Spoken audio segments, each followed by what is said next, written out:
We are getting started. Hello, everyone. Welcome to the first USU virtual conversation.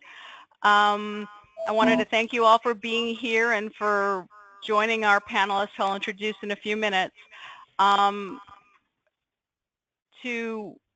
think what we're doing is we're trying to experiment a little bit with the way that we learn from each other, we transfer information, we manage the knowledge that our USU community is out there developing around key areas that are of interest to most of us, often all of us. And today we're going to get started with a fantastic group of 5 panelists who are really pioneering in the area of meeting students' basic needs, which are things like food insecurity, housing, daycare, variety of things. And so what I'd like to do before we get started is have President Mark Rosenberg from FIU, who chairs our student performance strand of USU. And he has kindly volunteered to sort of kick this off because this is a initiative of that area of the USU community. Dr. Rosenberg? Well, first of all, welcome everyone. I think you can hear me, right, Sherry? Yes. Okay, thank you all for being on this conversation. USU has been focused on student achievement since its inception, and our partnership with APLU has really created quite a multiplier. So I want to thank Sherry and the entire APLU USU team. Our idea is that we need to do a much better job of pooling the expertise and the resources we have, focusing on student achievement and the newest, latest approaches to student achievement. So I want to thank you all for being on this structured conversation. We look to do more. If you have ideas about things we should be talking about, please let Sherry know, and I'll turn it back to Sherry. Okay, great. Thank you so much. So I'm just going to spend probably about a minute going over sort of basic housekeeping, logistics, how this is going to work. I'm going to introduce my 5 panelists or speakers or conversationalists, and then we'll sort of dive right into it. So first of all, just so you know, everyone will be muted during the initial conversation. And as President Rosenberg said, this is the first time we've ever done this. The more feedback, the merrier. If you like it, if you want to see more of it, tell us. If you don't like it, tell us. If ideas, suggestions, tell us. The way this is going to work is each speaker is going to have about 5 minutes to talk about what they're doing on their campus and also share probably one thing that they think they're doing right that might be easily be replicable amongst other campuses, and maybe a barrier they're still working to clear, because we know most of this work is not easy work and it's sort of iterative, and it's really about playing the long game. So after they do that, what I'm going to do is I'm going to let them ask each other questions, because they'll probably have a lot after hearing about what each other's doing, and then we're going to open it up to you guys. I don't know if you can see it, but there's a little hand, and if you click it, it'll tell me that you're raising your hand and that you want to talk, and I will open it up so you can talk directly to us. Now, that, in addition to that, if you look down at the bottom, there's also a chat box. If you have questions along the way and you want to write them down so you don't forget them, put the message in the chat box and we'll all be able to see it. So those will be 2 ways that you can participate. We'll experiment with the opening of the hands later. But for right now, it is my pleasure to introduce 5 speakers, and we will be hearing from them in alphabetical order. We have Gail DiSabatino, the Vice Chancellor for Student Affairs from the University of Massachusetts, Boston, and she'll be just telling us about their U-Access program. Jillian Keller, the Assistant Director for Resource Centers at Cleveland State University, and she'll be talking about Lift Up Bikes. Melissa Lavitt, the Executive Vice Chancellor for Academic Affairs from the University of Washington, Tacoma, talking about what they're doing. Jessica Medina, the Coordinator for Fresno State University Food Security Project, and Nicole Paterson, from the Welcome Center Manager from the Virginia Commonwealth University, talking about RAM Pantry. So with that, Gail, as a reminder to open, I know we had to mute her for a bit, open up and please join us and tell us a little bit about UAccess, please. Thank you. Thank you for this opportunity. I am in an office that has no doors, 2 entryways and no doors. It's an unusual setup, but it provides an opportunity for us to be totally accessible. At UMass Boston, we're so much like all of you in that we're committed to serving low-income students. And back in about 2012, a grassroots effort was started by a staff member who was part of the Dean of Students office, recognizing that students had food insecurity and were also finding students who were homeless. And so she informally began this process to look at, could we collect food and put it in her office and have that available? And that developed into what we now call UAccess, which is the Office of Urban Off-Campus Support and Services. And that has grown tremendously over the years. The person who started the program left last year, and because it was so grassroots, it's very interesting that she left with everything in her head. And so in some ways, we were starting off a little bit almost fresh this past year. So part of the mission of this organization is for us to help our students have academic and personal success so that they can complete their degrees, they can persist and complete their degrees. And our services range from a food pantry that has been growing and becoming more robust to advocacy services in the community. We now have 1 full-time person who replaced the previous coordinator, and she uses her personal connections, quite honestly. Again, a little bit more on the grassroots side, but we've asked her to start making formality out of all of this and keeping records and showing where we're making the connections within the community. So she has associated our students with homelessness, with emancipation from foster care, from dealing with parent neglect, domestic violence, and a number of legal issues, getting the students connected to pro bono services. Occasionally, she's able to help students find temporary shelter as she works with them and our off-campus housing office to find more permanent solutions. She also assists students in getting food stamps, so she helps them go through the process of filling out their paperwork, et cetera, et cetera. We also, in addition to having that office with a number of volunteers, mostly students, but some are Osher lifelong learning folks who have decided to volunteer with this program. We also have a class in the counseling department who has taken on UAccess as their research project, and over the years have done some research about the needs in which we've identified the housing and food insecurity needs over the years, as well as the impact that this has had, the housing and food insecurity has had on their class attendance and their performance in class, and again, have been able to quantify that need to some extent. The office this past semester, the UAccess program has served 77 different households. And we say households might be one student, or it could be a student with a single parent. It could be a full family. Out of those 77, 20 or almost 30 of them were first-year students, new students to our campus.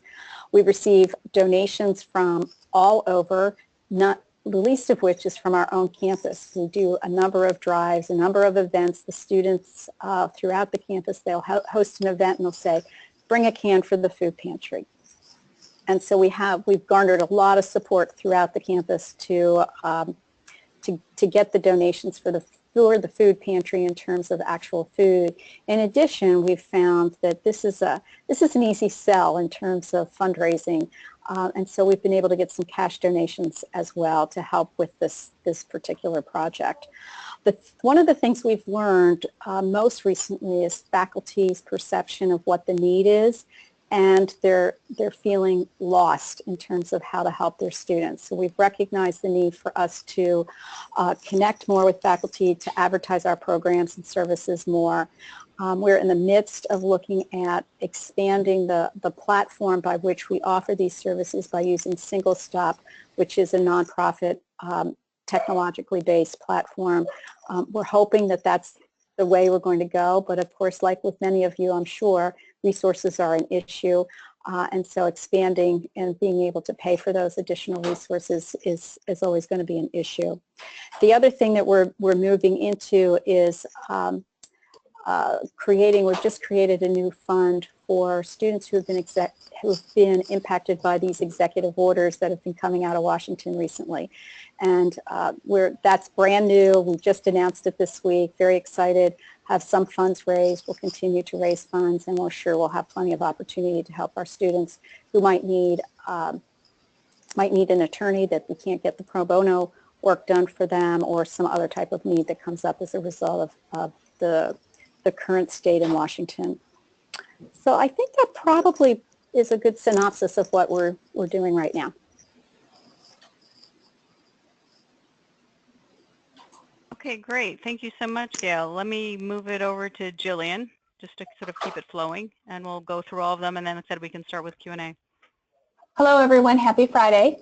You'll notice some similarities between the Lift Up Bikes program and the U Access program. A few years ago, when I was looking to do this, I knew we needed to do something, but I didn't know what it would look and feel like ultimately. The first thing I did was join CUFBA, the College and University Food Bank Alliance. So if anyone is not familiar with CUFBA, I highly recommend that. And then I scoured the list, and one of the first universities I called was UMass, and found out about the U Access program, and they were doing a lot of what I wanted to do. So you'll notice some similarities.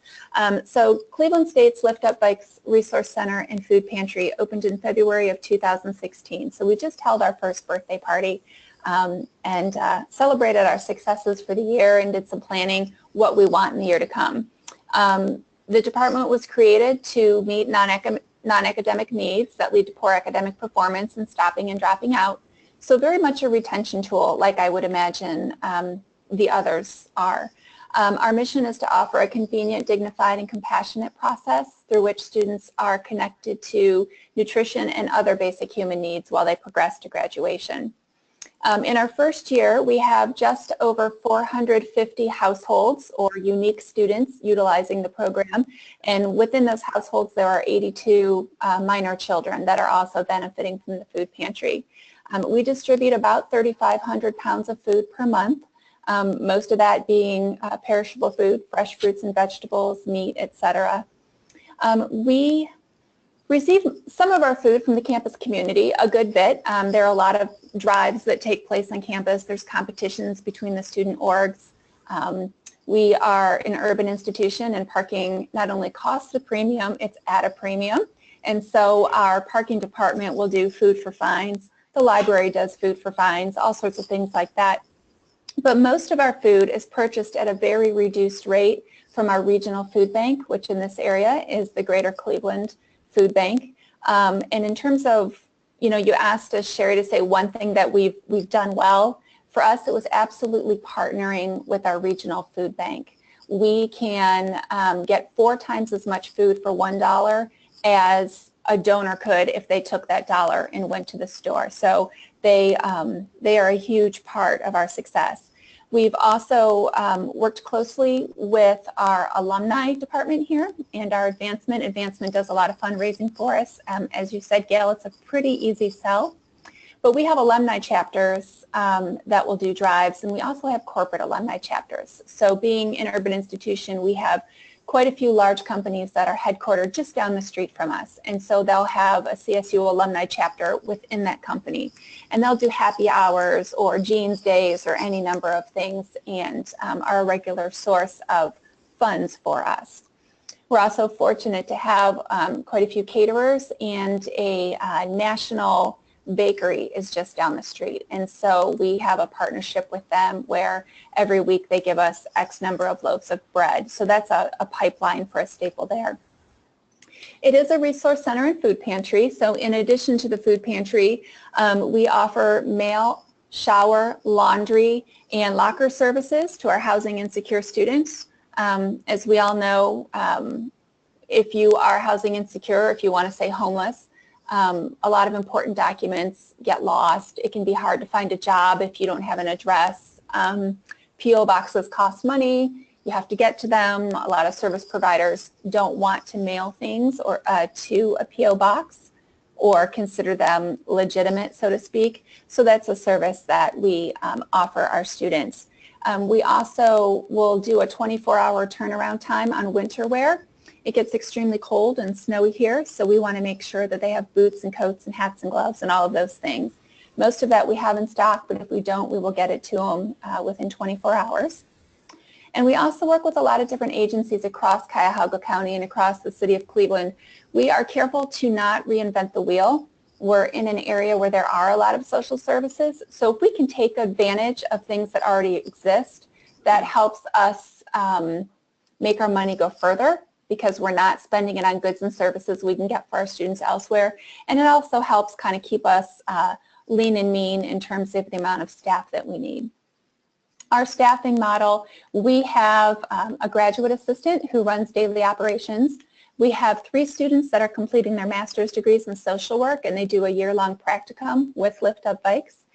We have a couple undergraduate student assistants, and then we were fortunate this year to have an AmeriCorps Vista member who works solely on capacity building. I think those are the basics of what we do.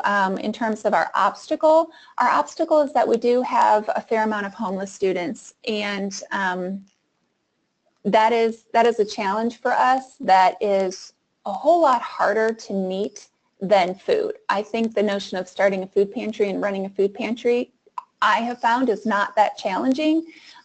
Finding housing, getting students into housing, keeping them there for more than a couple months, that's a whole different ball game. That's much more costly, and that's where we aspire to be in a couple years, is when we encounter a homeless student. Right now we say we can soften the circumstances of homelessness by offering, you know, the showers, the laundry, the mail service, those sorts of things. But only every now and then are we really able to rectify a homeless situation, and we'd like to be able to do that a good deal more in the future. Great. Thanks so much, Jillian. I'm going to move on to Melissa at University of Washington, Tacoma. Yes, well, thank you for the opportunity to participate. And just I've been here a little over a year, so what I'm reporting on really reflects the hard work of my colleagues. So I want to put that out there as well. I'll briefly report on issues related to food insecurity, housing insecurity, child care, health care, immigration services. So that's kind of the large ball of wax.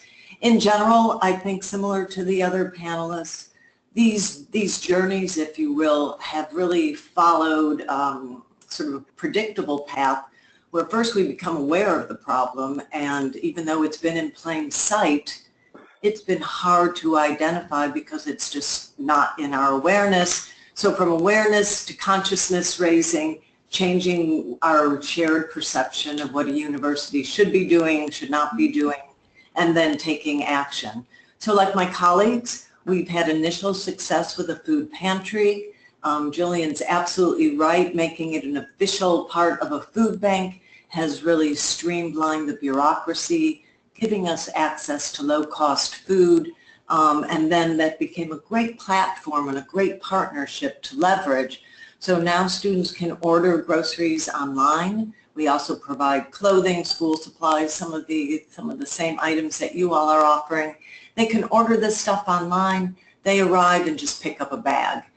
We are noticing, and in future efforts we'll try to mitigate the effects of stigma on seeking help. And that's been a tougher nut to crack, and I want to get back to that. So the food pantry has worked well. It represents a partnership with our Center for Equity and Inclusion. The online options have really streamlined and made it far more accessible, and we see a great response from our students. In terms of the housing insecurity, yes, we can offer temporary housing in our single dorm when space is available and we know of an emerging issue. But I wanted to highlight a fabulous partnership that I had nothing to do with but happened to land in, and that is with our Tacoma Housing Authority in partnership with Tacoma Community College. What they have done together, because they collect a different range of information, it's been difficult for us to look through the data that we collect and be able to identify who is housing insecure. How do we even know that? Is that okay to ask, and when do we ask that? So this partnership with the Housing Authority gives eligible students vouchers for reduced or low-cost housing. It's been a great program. The community college ensures that students stay on track for graduation. So there's a string attached, but I think it's an appropriate string. They are expanding that program and will now be able to eventually, we're on the verge of plugging it all in, be able to offer similar vouchers to students as they transfer over to our campus. We met with them actually yesterday, something on the horizon, not yet there, but I think it's imminent. And you all mentioned the benefits and the easy sell of philanthropy relative to meeting students' basic needs.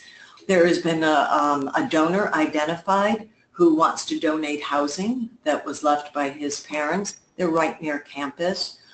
This is really based on a vision from our former chancellor, late chancellor, Deborah Friedman, to create an urban kibbutz. How cool would that be? Where students live relatively close to campus, have shared, especially students who are parents, able to provide shared communal foods, meals, and childcare.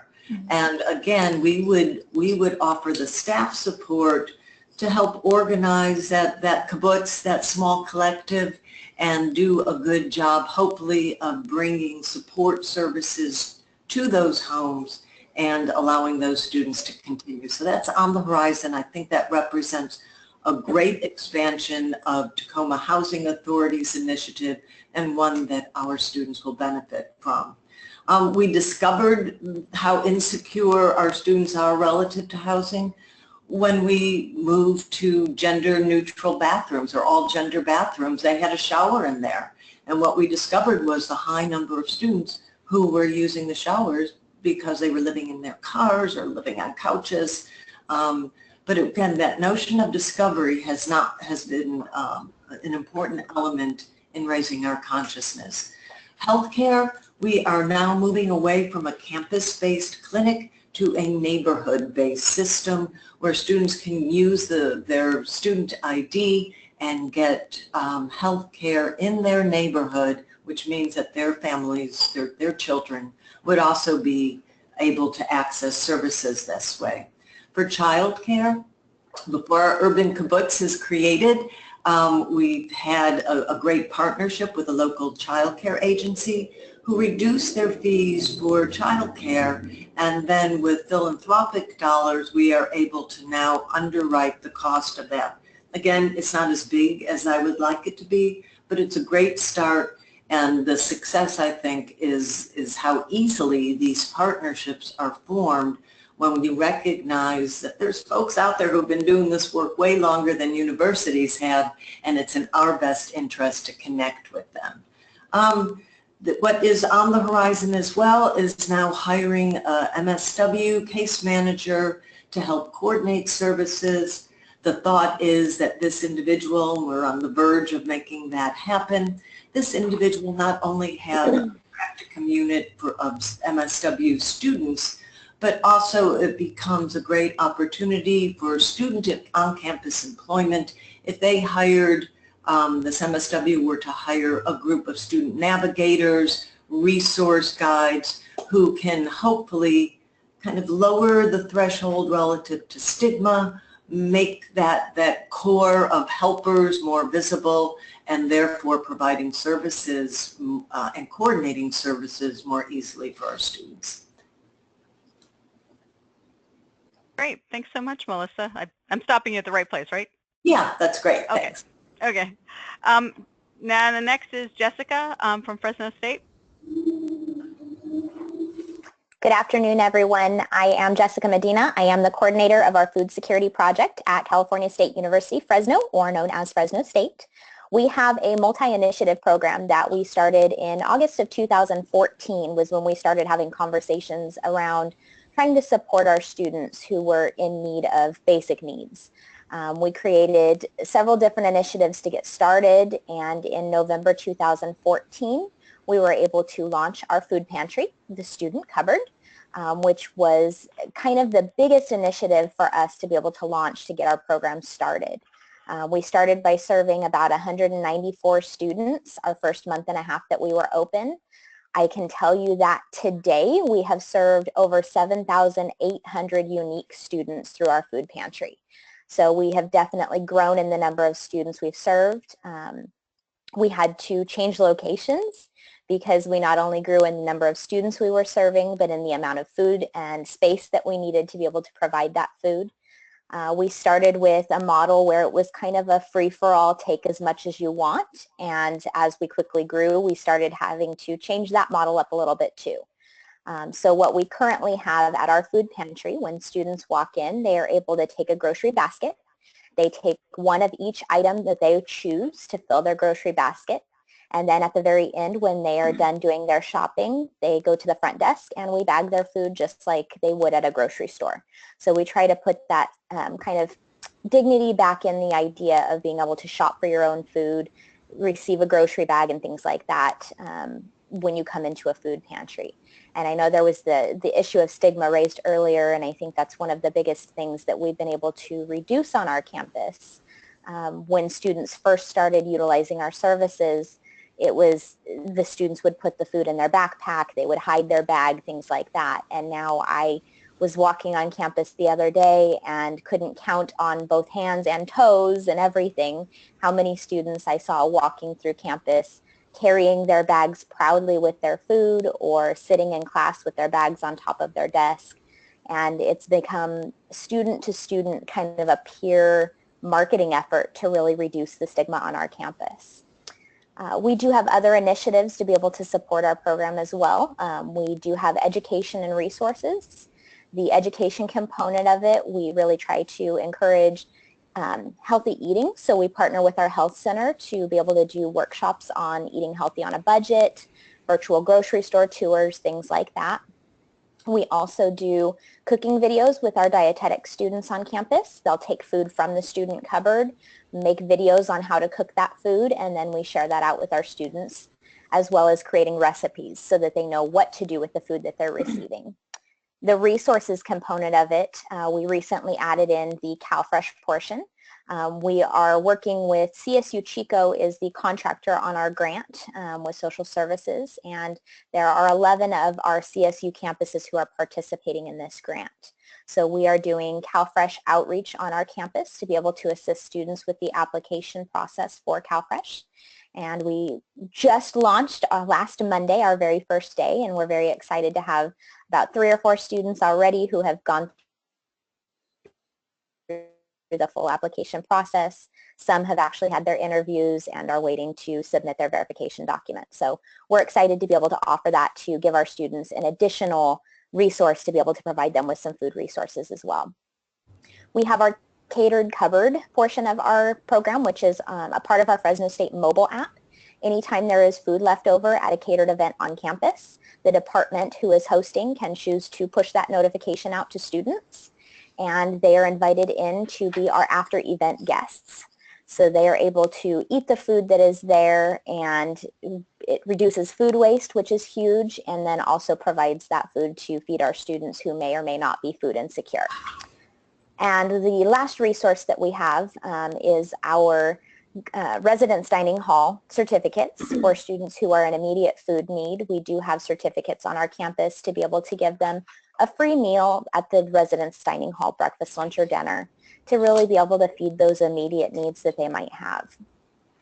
Our entire program is donor funded. We are very fortunate to have a president and first lady who are extremely supportive of our program and really are the ones who have really made this happen on our campus. And we are in the midst, actually it is March 31st, we are about 10 hours away from finalizing our March matchup campaign, which becomes our budget for next year. Last year we had a CPA firm reach out to us that was willing to match up to $50,000 for our campaign.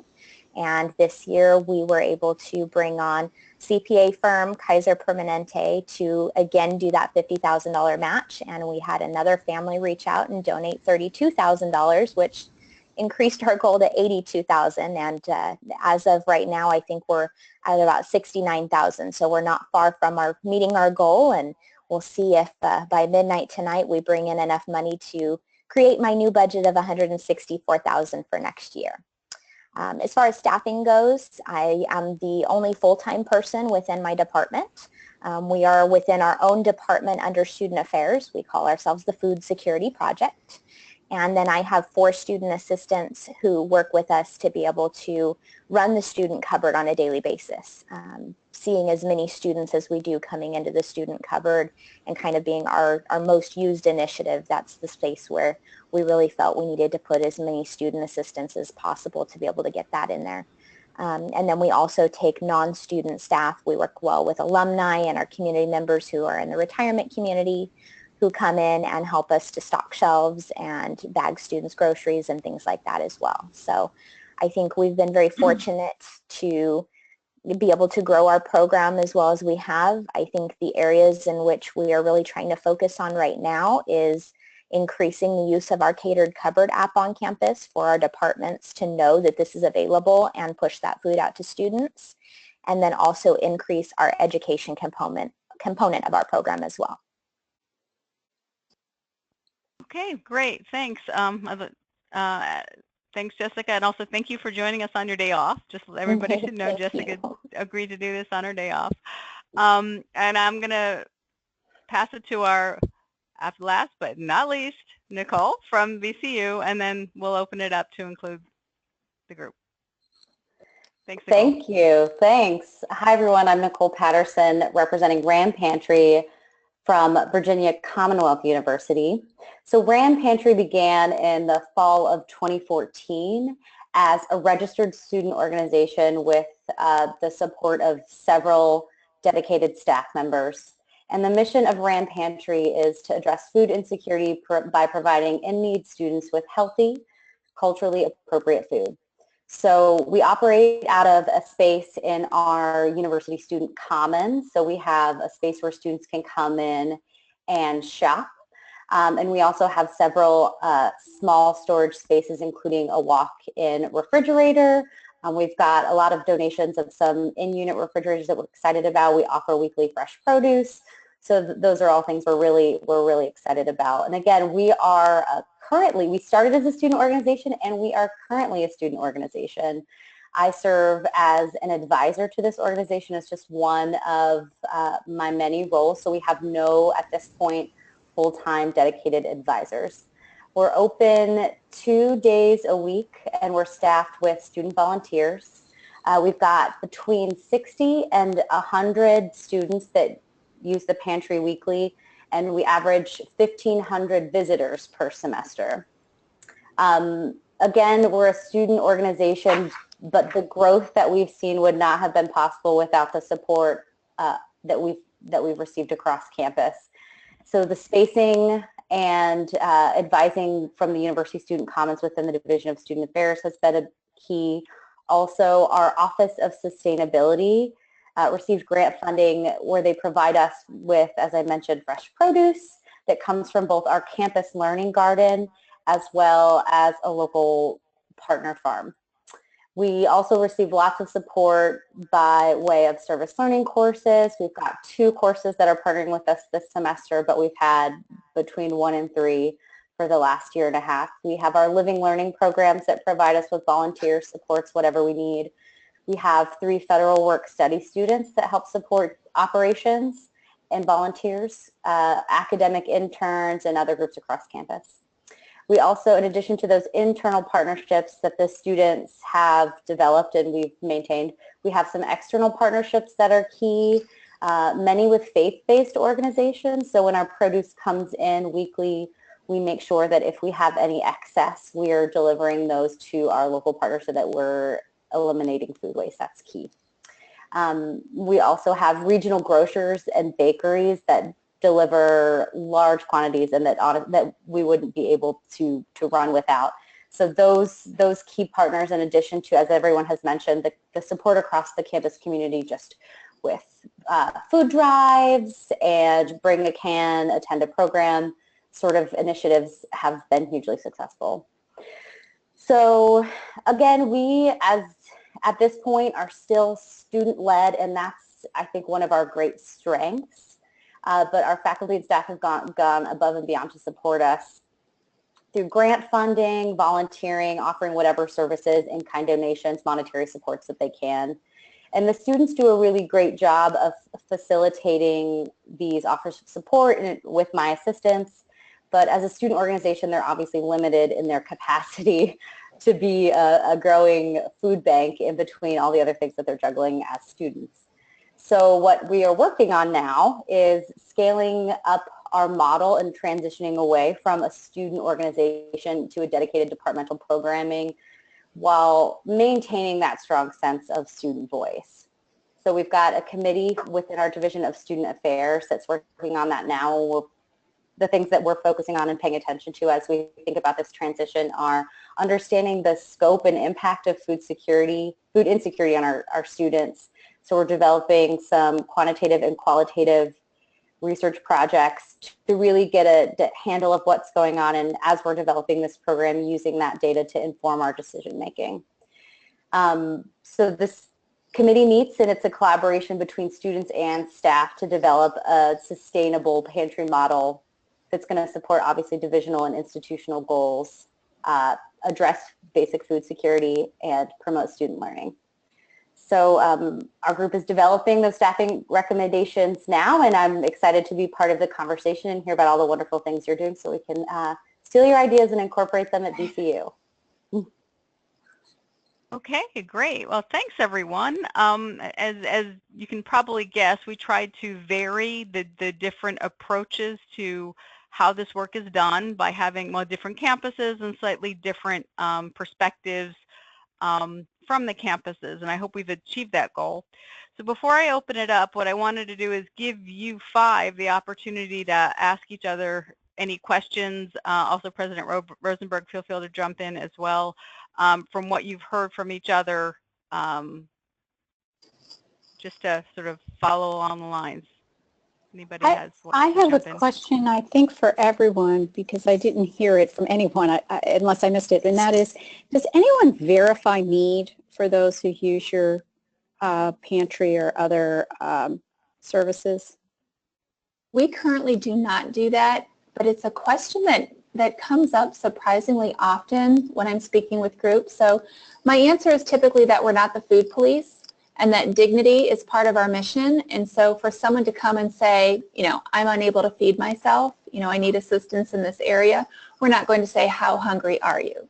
That being said, we have a lot of data that we record, and so we have the student IDs of all of our students that utilize the pantry. And so if we wanted to, and I've thought about it for my own information, if we wanted to, that could be handed over to, say, registrar or financial aid or someone, and run a query and kind of find out, what percentage are Pell Grant recipients, or what percentage have an EFC, an expected family contribution, below a certain number, those sort of indicators of need. It gets a little trickier, though, if you have a large international population, then that it kind of skews the numbers, because you just wouldn't get that information.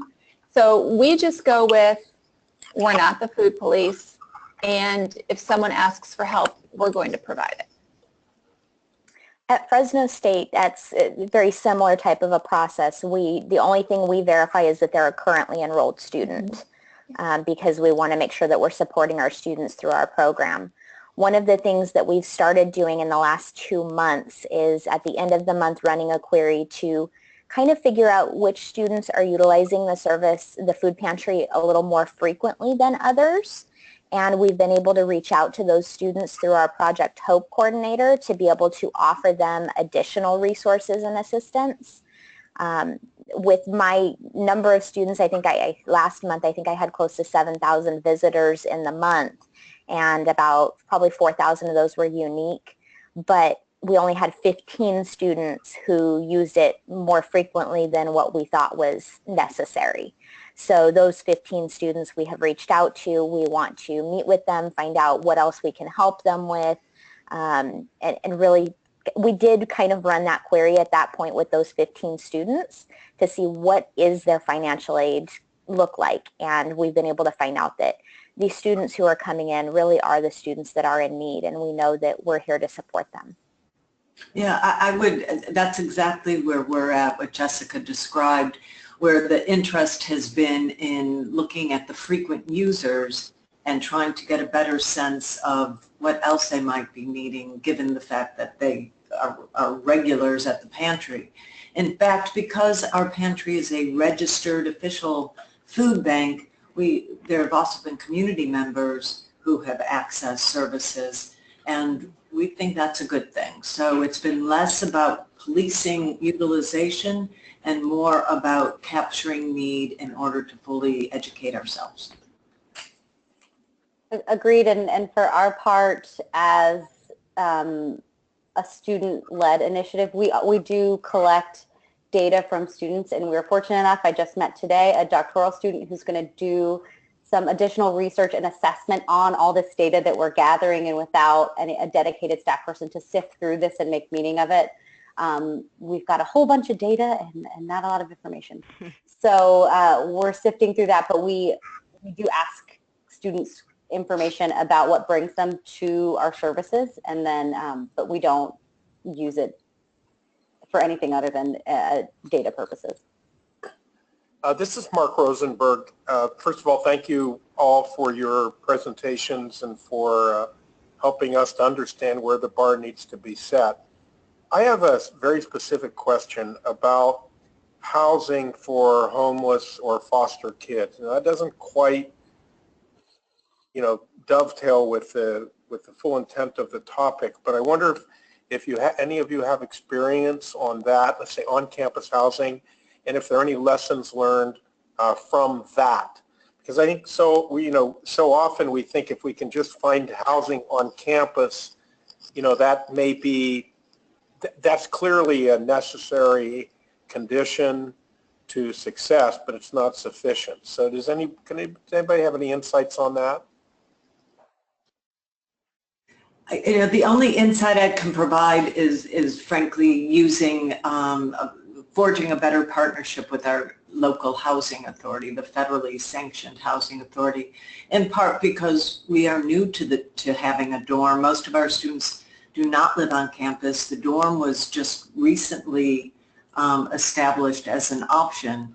And so the challenge really has been how to connect with other social service agencies in order to include our students in the mix of their assessment of client need. Okay. At Fresno State, we have a Renaissance Scholars program, which is our former foster youth program, and they work with our dorms on campus to make sure that students have a space while they are attending courses, but also during the holiday breaks and things when campus is closed and typically students move out of the dorms. They work with them to be able to make sure that they still have a space to stay during that time as well. And one of the things that we recently have kind of worked on with our dorms is making sure that we do have temporary spaces for any students who might come up as housing displaced. And we're able to house them in the dorms for up to 7 days while we work with them on additional resources to be able to support them as well. So I think working with them has been really helpful. The only caveat to that is that if you have a student who is married and their spouse is not a student, or if you have family members, that becomes a very big issue because we aren't able to house those who have children or spouses or anything like that. And so that's been something that we need to have more conversation about. We've typically worked with hotels nearby to be able to support them, but that becomes very difficult when there's a lot of cost involved in things like that. Thank you. At Cleveland State, we're fortunate that we had a donor step up a couple years ago, and we have a program in their name that is exclusively for students that are aging out of the foster care program. And so that assists them with the transition from foster care to independence as well as into higher education setting. And it provides a great deal of financial support for those students so that getting their degree and changing the trajectory of their lives is an option. And so that's not affiliated with the Lift Up Bikes program, but certainly those are students that also have issues dealing with need. And so there's kind of a lot of cross-pollination there, I guess you would say. They utilize our services. We work with them to better understand the needs of the foster care students coming out. But we're fortunate to have that established funded program. But there's no specific lessons learned in terms of any on-campus housing, Jillian? On-campus housing, we're currently in the process of looking to increase our on-campus housing because it is at a premium, and quite frankly, it's rather pricey in the heart of the city. So I don't know that I'm the best one to speak to that. I guess what I would say is I can connect you with that person, but I'm probably not the right one to speak to about it. Yeah, I'd appreciate that if you would. No problem. Thank you. Anybody else? Nicole? We have no on-campus housing, so that's a direction we're moving in, and actually have a concern about how much there may be a demand on that on-campus housing as we open it for space for our homeless students. So we're thinking that through in advance. So I'm so glad you asked the question, Mark, but I don't have an answer. Okay, thank you. Nicole? Similarly, I don't have a great answer for you. I can say that we have an off-campus student support specialist that works in our student leadership and involvement center, and she serves in conjunction with the RAM Pantry, and that is a part of our ongoing conversations and recommendations of thinking about how can we provide increased holistic services to those students who are food insecure, housing insecure. But we're working with those students on a one-on-one basis right now to solve those issues, but we do want to develop some programming to better support them. Thank you. Okay, thanks everyone. We've actually got a number of questions in the question box. So I'm just going to move through those. Some of them are specific, some of them are not. The first question is for Fresno State, from Portland State. Who developed the catering cupboard app? Just a straightforward question. We worked with our IT department to be able to kind of work with our who creates our app and be able to put that all together. But what we've been recently able to do is work with our help desk, and they are the ones who receive the calls and then push out those notifications. So it actually doesn't come to my department, but the help desk answers those calls and is able to push them out since they're there from 8 a.m. to 8 p.m. Okay, next question. Only 2 institutions specifically mentioned that they had full-time employees dedicated to coordinating these efforts. Do the other institutions have dedicated positions as well? I'm the Assistant Director of Resource Centers here, so I have 2 centers that I oversee. So I am a full-time person, but Lift Up Bikes is not my sole responsibility. And quite honestly, because student needs really extend beyond, at least it appears they extend beyond a single individual's responsibility area. While the head of Ricardo Ortega, who leads our Center for Equity Inclusion, oversees the food pantry, but the housing issues sit elsewhere. And when we hire our MSW case manager, that reporting will be shared between student affairs and the social work program. So to coordinate those is, I think, to find one individual to handle all that would be a challenge. And so I see as part of my job to make sure those efforts are coordinated. When Fresno State first started, we started with my position being part-time in doing this and part-time in my other area. And we quickly came to find that the need was so high to be able to make this a full-time position that as of October last year, that's when they were, or sorry, not last year, 2015, they dedicated a full-time position to it to be able to oversee all of the initiatives. Okay, great. The next question is for Cleveland State. How do you fund the winter wear program?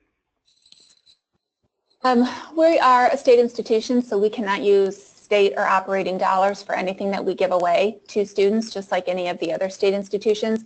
So we're really funded by philanthropy. So it's truly private donations, corporate donations. When we do our annual campaign for the university, we are always kind of listed front and center as the destination for someone's gift. Also, we have a faculty and staff campaign every year, and the faculty and staff, you know, we can do that through payroll deduction, et cetera, and they're very supportive. So, you know, again, we're only a year old, and so it's literally when the money comes in, it's me going out that evening if we don't have what the student needs and purchasing it and bringing it back, but it's all philanthropy. Great. If anyone else also has an answer, jump in. I'll have the next question for University of Washington, Tacoma. We want to know why you're closing the campus-based clinic and moving to a community-based option. So I guess they want more information on that. Yeah, and part of that was behind it. Yeah, and that really came from the provider initially, with questions about the facility that where they were, whether that was meeting their needs as they moved to a more distributed model. As we all know, healthcare has become this giant kind of business enterprise, and so we closed it down with great discussion and concern whether, you know, the extent to which this would continue to serve students. As we learned more about the envisioned model, it really seemed to fit campus quite well because most of our students don't live on campus. And with the continuing conversation around reducing stigma, keeping privacy in check, using a neighborhood distributed model really did make sense. But we're monitoring it, to be honest, there are concerns about having this less accessible. Have we somehow interfered with access, or have we improved access? So as is the case with all of these initiatives, we're venturing into new area, and it will be important to include an evaluative component to determine the extent to which we're continuing to meet student needs. So the impetus came from the provider, but as we work through what the final version would look like, I'm feeling good about what we've developed. Okay, Melissa, there's actually a follow-up question. So it says you're a one provider clinic. Again, more detail on that. So multi-care is a big thing. It's a conglomerate of various providers. It's not a single hospital. So they have already, by virtue of acquisitions and business models, have already moved into a more distributed model. And so again, that was the catalyst for this change. Okay. That's actually, I think I've gone through all the questions in the question box. Now what I'm going to do is, for those who are attending, there is another option to participate through voice if you're willing to give it a try. You should see a little hand on your sidebar. If you click it, it will show, and I can open up the microphone to allow you to ask a question directly to the speakers.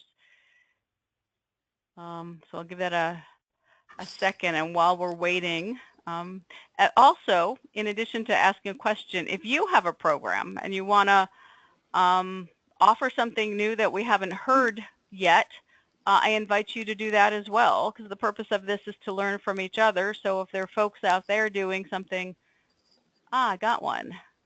Okay, Randy. Hi there, Portland State, and we would like to know, how are you handling the cultural needs of students, international students? What are you doing to kind of keep that awareness and meeting their needs? Yeah, and what I neglect, great question, Randy, and that represents an important conversation, an important element in the food pantry when being part of an official food pantry registry. That group had not, to our knowledge, really dealt with the variety of cultural and culinary and religious-based requirements, and so we've had to, in some ways, educate them. And so again, the director of our food pantry is very mindful. We'll include students in creating the shopping list to ensure that we're providing culturally and religiously sensitive food items. At Fresno State, we have someone from our International Student Services Office on our advisory board. So we work with her to make sure that when they do their orientation, we bring the students over to the student cupboard to see what we have, what we're doing, but also to let us know what sort of things they are in need of. And so we try our hardest. It is difficult when you're ordering from a food bank for the most part with your food to be able to make sure that you have a variety. But we do our best to be able to order a different variety of food and make sure that we have enough options for our students who are coming from all different backgrounds. We have very limited opportunity. However, we do use our private funds to go to purchase specialized food that is not available through the food bank and the giving that comes in through the campus. So we have a limited amount and try to provide as much as possible through our private dollars. Okay, great, thanks. Oh, sorry, go ahead. Oh, no, we're good.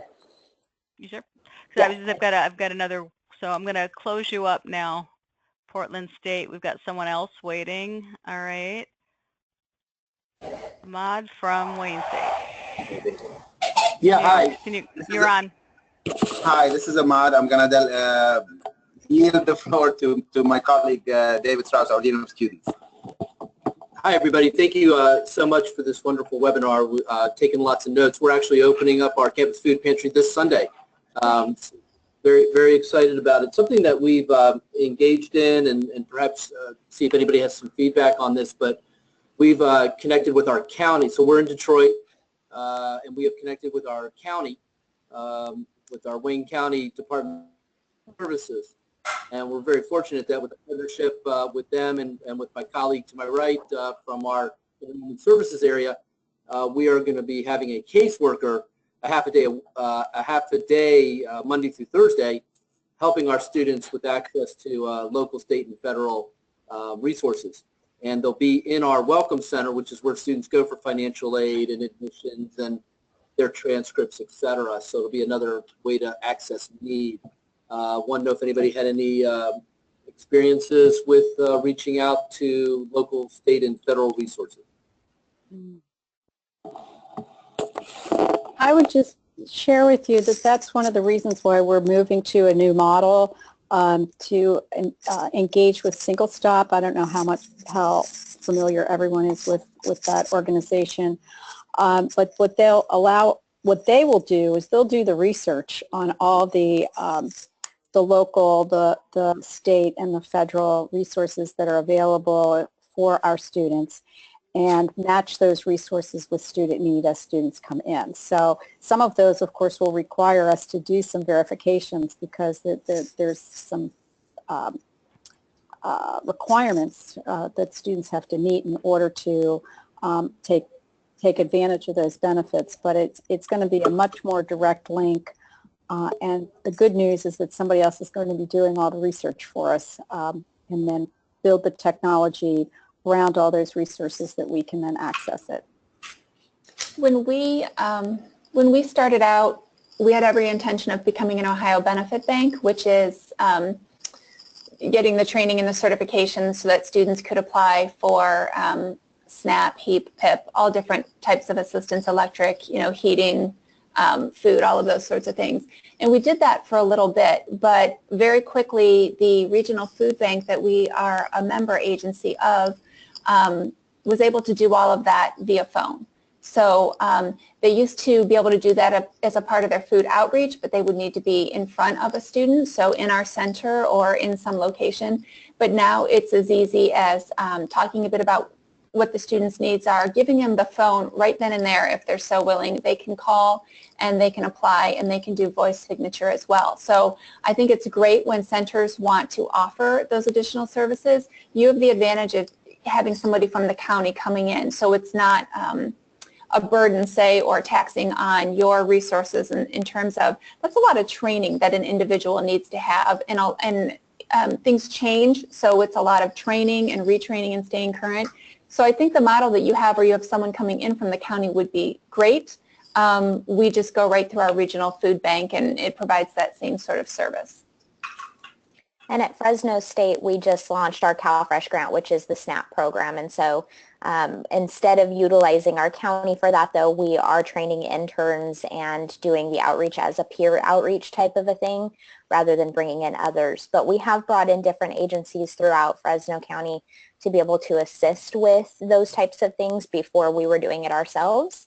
And what we found with that is that students didn't really want to stop and have those conversations when they were in the food pantry. They really had no interest. They wanted to come in, get what they needed, and leave. And so with being able to launch our Calfresh the way that we're doing it right now, we're doing drop-ins, and we've seen a big difference with utilizing peer support versus using someone who was a staff from another agency. Okay, we're technically out of time, but we have one more question. You guys willing to, or, Sure.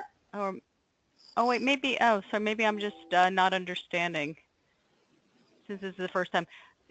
Portland State, do you guys have another question, or just the hand stays up? I think the hand just stood up. Okay, never mind. Okay. Can we ask one more question?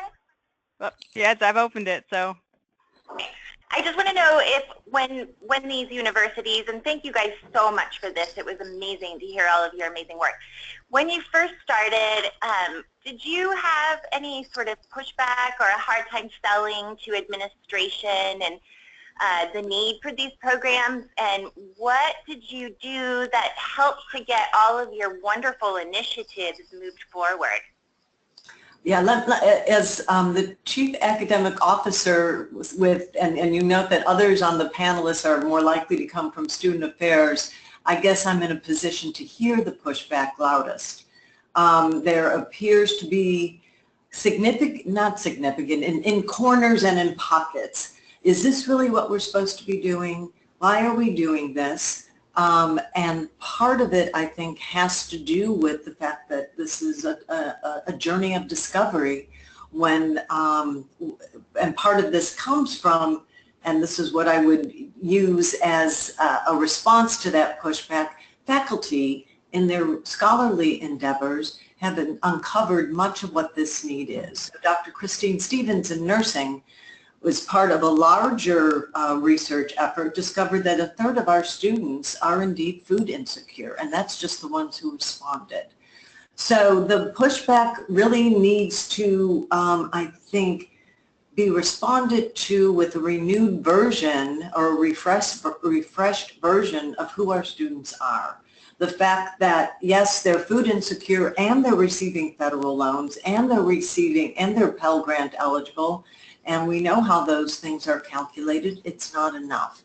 So I've heard claims of we're coddling, this isn't our business, should they even be here? I mean, that's the ugly part of it. And I think it's part of that awareness and consciousness raising exercise where we are able to respond with clear evidence that this gets in the way of successful students completing. And these problems are certainly ones that we are, I think, morally required to take on. Nice answer. I think at Fresno State we were really fortunate because this came from our president down to us. So it was really when he started at Fresno State, Dr. Castro really wanted to make sure that our students were served in all ways. And so when this became something that was brought to his attention, it was an immediate need to serve our students and find whatever ways we needed to do it. I think we're very fortunate as well that our chancellor at the CSU level also sees this as important And over the summer, we hosted our very first CSU conference to be able to bring all of the 23 CSUs together to have this discussion. And the chancellor has put funding into phase 1 of the research, finding out what each of our 23 campuses are doing.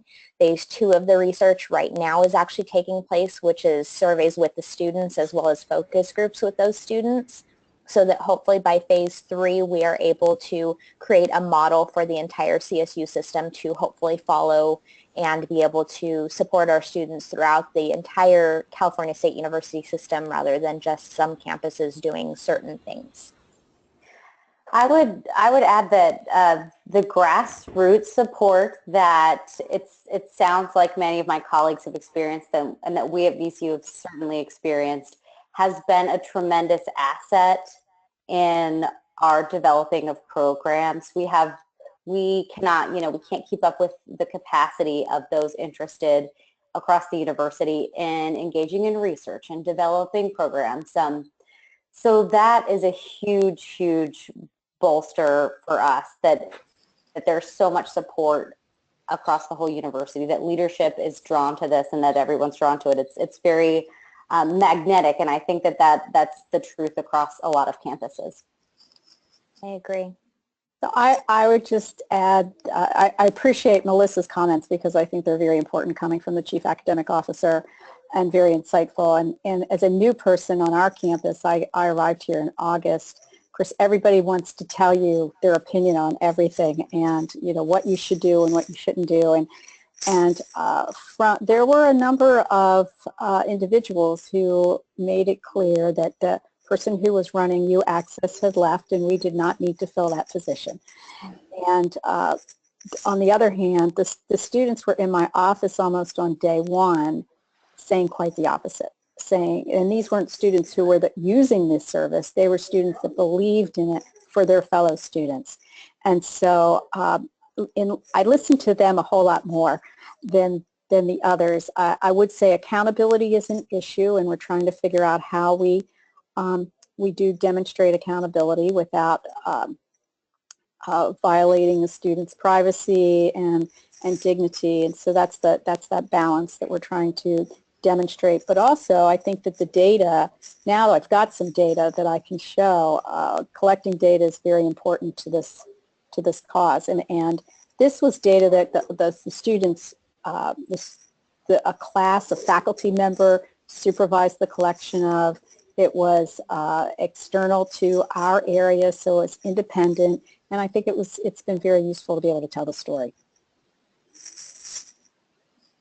Okay, I'd say with that, we've actually gone over, which in my mind is always a sign that this has been a great success. So I just want to thank all of the speakers here today and President Rosenberg for introducing it and his leadership in the student success strand, because I think this was fantastic. And I just want to not only thank you for being here, but thank you for the hard work you do every day, because, I mean, we all know this is like one piece of everything your institutions are doing to support students. So with that, like I said, I invite everyone on the phone to email me if you think this was great and you want to see more of them, or any other feedback you have, and I may do something formal, but at least if you want to share with me, I'm welcome, open to it. And again, I just want to thank our speakers for I think a really wonderful afternoon and a particularly wonderful Friday afternoon. Thank you all. Thank you. Thank you.